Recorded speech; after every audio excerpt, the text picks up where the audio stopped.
Je suis super heureux, Ramine, d'aborder avec toi ce sujet du leadership authentique. Je trouve que dans notre société, en fait, on en a cruellement besoin.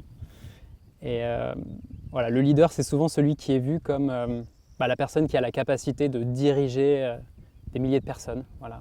Plus il y a de monde, quelque part, plus la personne est leader. Et en fait, j'ai envie qu'on se réapproprie cette définition et qu'on l'actualise en fait avec les besoins de la société d'aujourd'hui. Et pour moi, c'est la notion du coup de leadership authentique. Et c'est cette capacité à mener sa propre vie en fait, avant de chercher à mener celle des autres. Ouais, ça me parle. Et il y a un sage chinois que j'adore, qui s'appelle Lao Tzu, qui est un des plus connus, qui a 2500 ans a écrit un livre qui s'appelle le Tao Te Ching. Et dans le chapitre 33, le premier paragraphe, je trouve que c'est très puissant pour illustrer un peu ce qu'on entend par ce leadership authentique. Il dit connaître les autres est intelligence, se connaître soi-même est la vraie sagesse, maîtriser les autres est force, se maîtriser soi-même est le vrai pouvoir. Oh, magnifique. Et pour moi, leadership authentique, c'est ça le vrai pouvoir en fait. D'abord, ça passe par soi, comment on peut trouver notre manière à soi d'être leader, de mener notre vie. Et qu'est-ce que ça veut dire en fait, du coup, dans le monde concret en fait, de mener sa vie. Donc pour certains, ça va se matérialiser par avoir une multinationale avec des millions d'employés, éventuellement, alors peut-être pas des millions, mais déjà des milliers, puis des millions de clients. Et pour d'autres, en fait, ça sera transmettre des belles valeurs à leurs enfants, laisser un bel héritage, faire des baguettes et rendre heureux le quartier dans lequel on vit. Voilà, peu importe en fait comment ça va se matérialiser. Ce qui compte, c'est trouver cette authenticité, se retrouver soi-même et faire sens en réalité. Et donc, par nos parcours, en réalité, j'ai envie qu'on montre que c'est possible, que quelque part, il faut avoir du culot peut-être un peu parce qu'on a été formaté à suivre plutôt un certain type de leadership et de remettre au niveau le leadership authentique. Je suis également très enthousiaste, Marc, à l'idée d'entamer ce module avec toi. Le leadership authentique, c'est clairement un des thèmes centraux de ma vie et ce que j'adore dans notre travail, c'est que ça m'a permis de reconnecter avec ce qui s'est passé dans ma vie sur les 10 dernières années, en particulier il y a 10 ans, à peine lorsque mon propre leadership a commencé à émerger. L'intérêt de ça, c'est que le fait de retourner, de refaire un peu toute l'histoire, ça permet de la transmettre et ça permet peut-être à d'autres de connecter à nos histoires et à notre vision et à nos idées et peut-être d'en être inspiré et d'en faire quelque chose dans leur vie. En tout cas, c'est ce que j'espère produire comme résultat avec toi. Et moi, oui, tout a commencé en fait en me connectant à des grandes valeurs et quand j'essaye de définir le leadership authentique, finalement, je me raccroche à des choses qui sont bien connues et qui sont même les valeurs de base de notre société occidentale. Et les objectifs fondamentaux qui sont affichés, de mettre l'humain et l'individu au centre, de cultiver sa liberté, son bonheur personnel, la réalisation de son plein potentiel. Donc ça, c'est des valeurs auxquelles je connecte sincèrement. Et en même temps, ce qui est paradoxal, c'est que j'ai l'impression que ces valeurs sont beaucoup prêchées et finalement assez peu incarnées. Je n'ai pas envie non plus de tout jeter. Enfin, il y a beaucoup de personnes, je pense, qui vivent des vies qui sont à la hauteur de ça, des vies très libres, heureuses et des personnes qui sont des réussites personnelles. Et d'ailleurs, c'est même presque les personnages mythologiques de notre société, que ces artistes, ces scientifiques, ces entrepreneurs qui ont finalement trouvé l'intersection entre leur passion et leur talent. Et on dirait que c'est ça qui est érigé comme le symbole d'une vie réussie. Et pourtant, j'ai l'impression que collectivement, on fait tout pour freiner la possibilité que ça se passe. Et presque toutes ces personnes qui ont réussi à atteindre ça, c'était presque contre vents et marées. Et tout a été organisé pour presque les empêcher de faire ça. Et si je prends des exemples, on parle de liberté, alors que pendant toute notre enfance, finalement, le message qui nous est donné, c'est obéis à papa et maman, obéis aux consignes du professeur et à l'école, et les meilleures notes possibles. Obtiens un diplôme et une fois diplômé, ce serait bien que tu fasses le meilleur travail qui corresponde à ce diplôme. Et du coup, paradoxalement, alors qu'on parle de faire tout ça pour atteindre la liberté, on se retrouve piégés, enfermés dans une vie malgré nous parce qu'on a fait tout ce qu'on nous a demandé et puis on s'est habitué à faire tout ce qu'on nous demande. Et donc on cultive cette posture-là pour toute la vie. Et pour le bonheur personnel, le constat, c'est que, alors c'est drôle, j'ai lu un livre récemment qui s'appelle Tout est foutu, un livre sur l'espoir, de Mark Manson, un super écrivain. Et le début de son livre commence avec ce constat que collectivement, on n'a jamais été aussi riche, en aussi bonne santé, autant en paix. Enfin, on a cessé de s'améliorer historiquement sur tous ces indicateurs, et du coup, ça indique objectivement que le bien-être des personnes est en progrès. Et pourtant, quand on regarde les indicateurs du côté plus psychique, on voit qu'il n'y a jamais eu autant de dépression, autant de désengagement au travail. En tout cas, l'état psychique global des personnes est plutôt mauvais et ne cesse de se dégrader. Donc, autre paradoxe, donc, où est le bonheur quand on se sent de plus en plus en crise et en perte de sens, et sachant que le sens, trouver du sens à sa vie, c'est quand même l'ingrédient principal du bonheur, c'en est même presque un synonyme.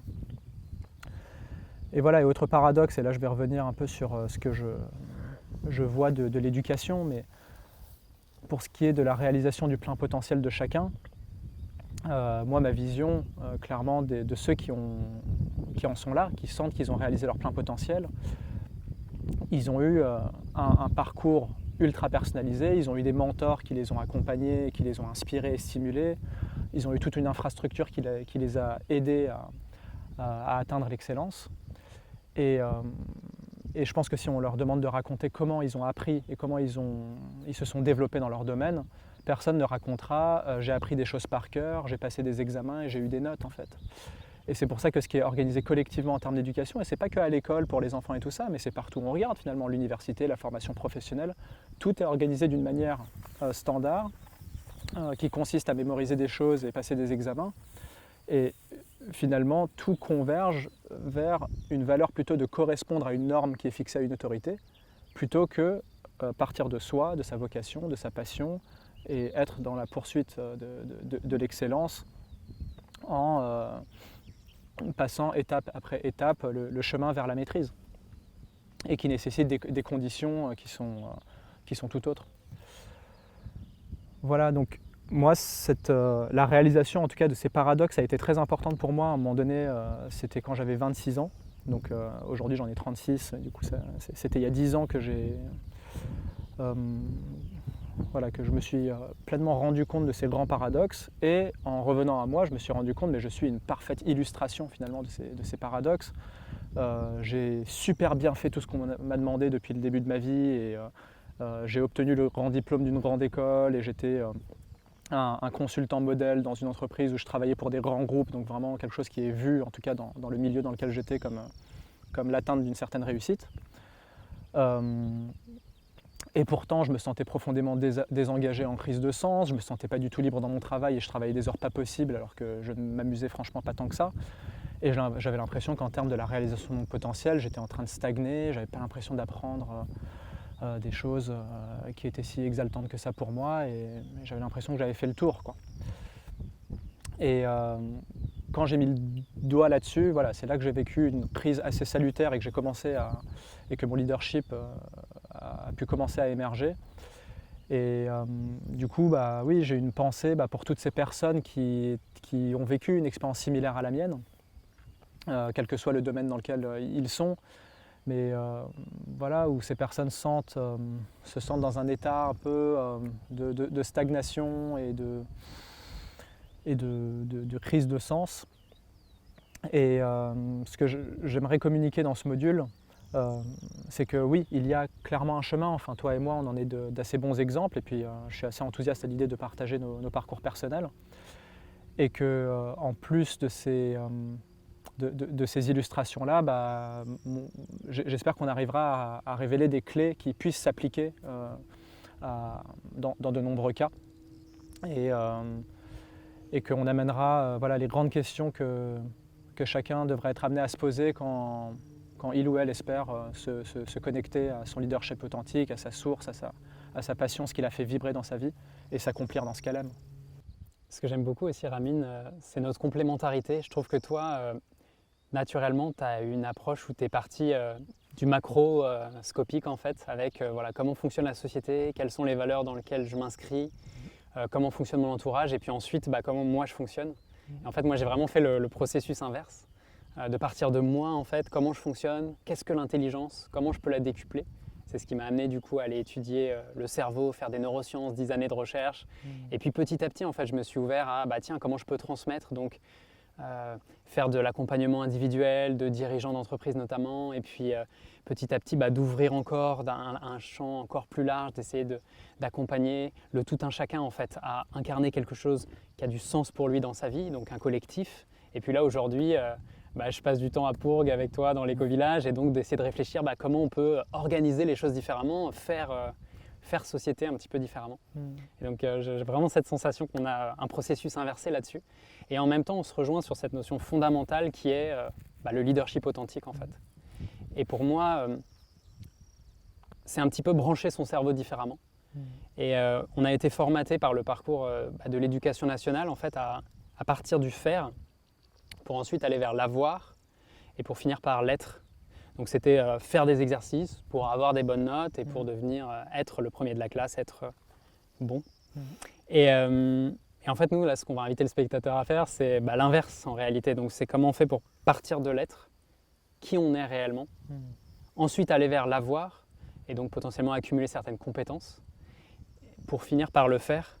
Et donc faire dans ces conditions, c'est faire depuis un espace d'épanouissement, d'une belle expérience de vie en fait.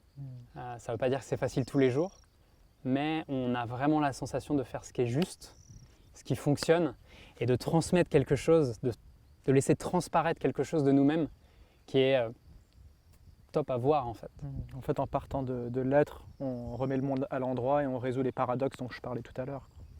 Exactement, ouais. Et ça, c'est pour moi, c'est ce changement de paradigme qui est fondamental en fait. Parce que, en fait, quelque part, peu importe ce qu'on fait, qu'on soit banquier, qu'on soit fermier, qu'on soit boulanger, en fait, c'est pas tant ça le problème, mais c'est plus la manière avec laquelle on va faire ce métier. Est-ce que on va le faire avec du sens? Est-ce qu'on va le faire du coup avec éthique?